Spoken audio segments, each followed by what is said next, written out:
Americans are living longer than ever. This trend comes with a host of challenges for families. It also puts a strain on government services. Charlene Aaron brings us this report on America's aging crisis. Life expectancy for Americans reached 78.4 years in 2023. That's nearly 11 months longer than the year before.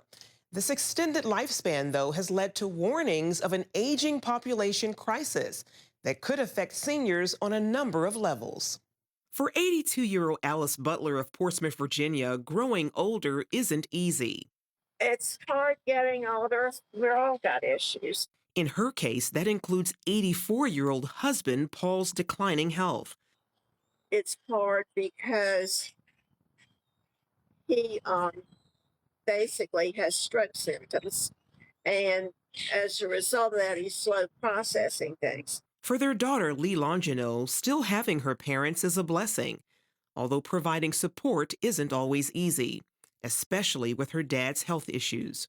It's certainly been a roller coaster with their health. I mean, I never knew my dad to be ill until 2020, which is when he first developed a lot of these sicknesses that he's going through now. Lee and her family live in Raleigh, North Carolina, which means regular 3-hour drives back to her parents' home in Portsmouth.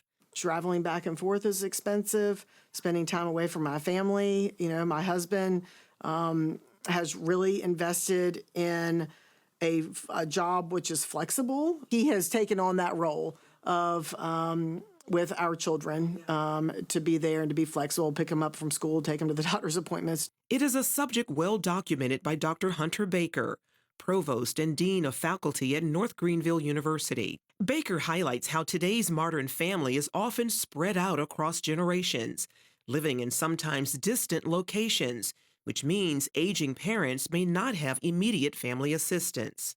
I actually think that the families of the past would have been better able to handle it simply because we had more intact families living closer to one another. And the impact of this growing aging population reaches the federal budget, as spending on Social Security and Medicare are expected to balloon. We have gone in the 20th century when these programs started, we had huge numbers of young people and relatively smaller numbers of older people.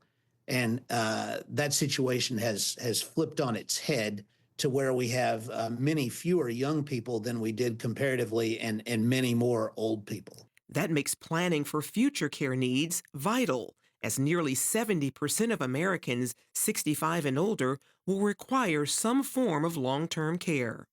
I could invest in a long-term care policy when I'm 40 and pay maybe $300 a month, and now I'm 50 and it's $700 a month, and now I'm 60 and it's $1,000 a month, and now I'm 70 and it's $2,000 a month. The closer I get to needing it, the less I'm able to afford it. We are very, very fortunate and very blessed that Mom and Dad were proactive and put things in place for themselves in order to not be a financial burden on their children. And that is the only way that we've been able to do this and the way that we have been. Dean Longo owns Visiting Angels of Norfolk, Virginia, a group that provides in-home care for area seniors, including the Butlers. Longo has seen the increase in families with older parents needing their services. 8 years that I've been doing Visiting Angels, I've just seen that number increase and increase and increase. A situation that is often overwhelming for younger caretakers. I was going to try not to cry, but you want to be everything to everybody because your parents deserve that. Your children deserve that. Your spouse deserves that. You really are pulled and have to make very hard decisions sometimes, and then make the hard decision and try your best to not feel guilty about it. Baker adds the pressure of this additional responsibility being put on family members means support from a spiritual community is needed. We need to start helping people to think about these kind of things in the church.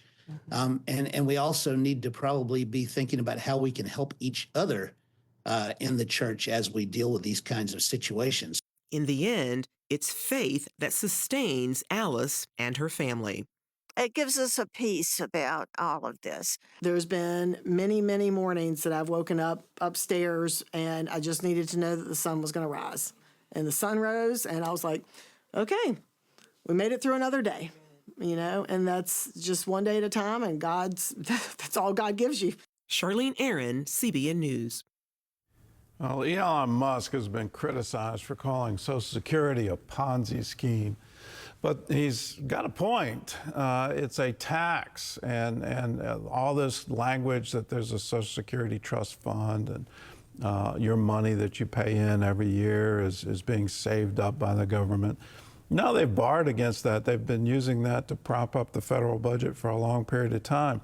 Social Security is dependent on workers coming into the system that outnumber the number of retirees. So as new tax revenue comes in, it goes out for the current retirees that are taking Social Security. And for those of us who have paid into it, we're coming into a demographic problem. And the baby boomers are now aging into Social Security, and they're rightfully withdrawing from it. But young people aren't getting married, and they're not having children at the same level that my generation did. And so what do we do with that? And where do we go in order to pay for our aging population?